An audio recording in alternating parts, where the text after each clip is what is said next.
Today I'm going to teach you how to fillet crappies. First thing you need to do is get some crappies. And then you take your fish, put it on your cleaning table. I have a nice cutting board and I made this cleaning table just for fish. Knife is important. You want to have a very sharp knife. I always put the belly towards me. You take the knife, cut in behind the gill slit. Careful not to go through the backbone. You cut down, turn the knife with a lot of downward pressure, go along the dorsal fin, through the rib cage and out the back by the tail, detaching the tail. And then you separate the fillet from the fish. Then you turn the fish over and do the same thing on the opposite side. Cut down through along the backbone, go through the rib cage along the dorsal fin and out the back, separating the fillet. Now you have a left and right fillet, and you've got what you don't use. There's not a whole lot to a crappie once you take the sides off. I will do one more just to show you. Once again, belly towards me, lift up to hold on to the fish, cut right behind the gill, turn the blade through the rib cage, out the tail. Turn the fish over, do the exact same thing, cut down through the rib cage, along the dorsal fin, and out through the back of the fish. Now, you do all your fish that way. Now what I'm going to do is show you how you separate the skin. It's the skin that makes the fish taste fishy. So you want to get rid of it. So you take your knife, downward pressure, and just separate the fillet from the skin. There's the skin. And the oils in the fish are what make it taste fishy. So goodbye fish taste. Turn over your next fillet, do the same thing.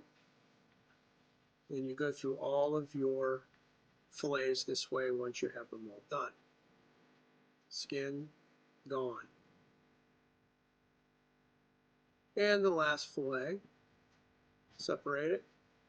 You see why a sharp knife is important. Now you have to cut the rib cage out. That's where all the bones are. You want to take your time and do this right so you have a boneless fillet. I realize they're not very big, but they're good eating, and it's pretty much finger food, and that's why you want to catch a whole bunch of crappies. So I'm going to continue by cutting out the rib cage.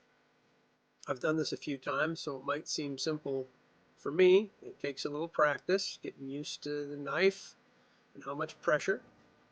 Cutting the rib cage out once again, separating the fillet. And the more you do, the better you'll get. You'll probably butcher the first few, but that's how you learn. So when you're done, you have boneless fillets that are great eating. And that's how you use a fillet knife to fillet crappies.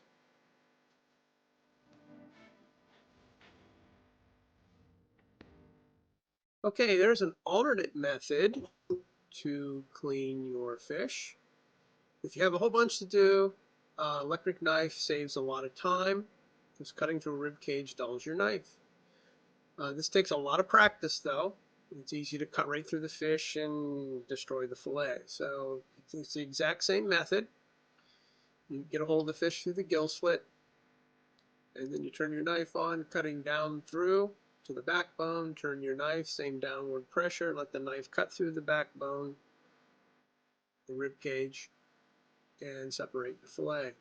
Turn the fish over, do the same thing. Careful not to go through the backbone.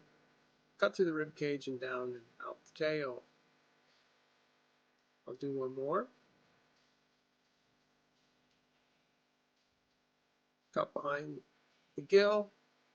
Turn the knife down through the dorsal fin and out the tail. You're literally cutting the rib cage in half. Separate that, get rid of the fish. What the heck, we'll do one more. This unlucky soul. Okay.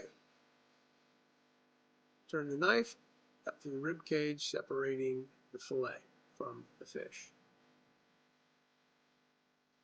And as you can see, that yellow stuff are eggs. This is a female crappie and it is waiting to spawn. So, this one didn't get to spawn. Now, once you do all your fish, then you take your hand knife and separate it. It's just much easier They have much better control when you use a hand knife. So you go through, separating the skin from all of the fish fillets. Once again, that gets rid of the fishy taste. All the scales, you'll see guys scaling fish. My God, what a waste of time. You don't get any more fish, and all you get is a pile of scales to get into everything. You don't need to do that. Just separate the fillets from the skin, get rid of the fish taste. Now separate the rib cages. Being careful. I tore that one in half. You don't want to do that, but that happens sometimes. The fillets are very delicate. A lot of downward pressure with your knife. Good cutting board.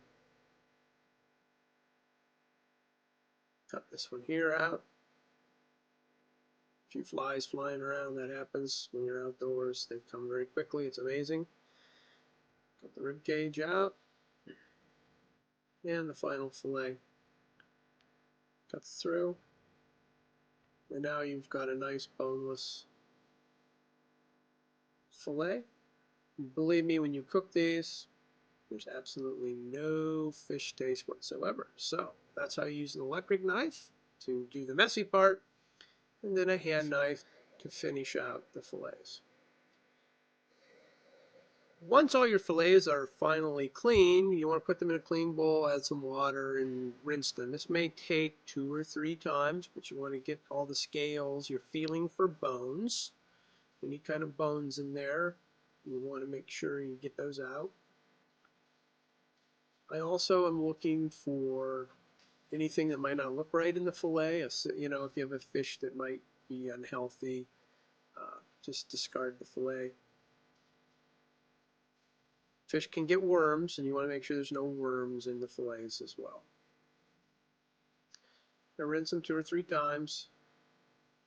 And this is obvious, but it's important. Always want to rinse them before you cook them.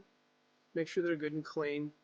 Little tip, when you freeze these for later use, I have found that freezer bags still, you get freezer burn. Wrapping them in tin foil and then putting them in a freezer bag, you can keep them in there for a year. I've even had fillets I forgot or missed 2 years and there was no freezer burn. Now we got a nice fillet, clean, ready to eat. Yes, so till next time, go catch some fish. You know, some fish is $5, $6 a pound. I would never pay that. Do it yourself. Well, it's just not that hard. And what good eating.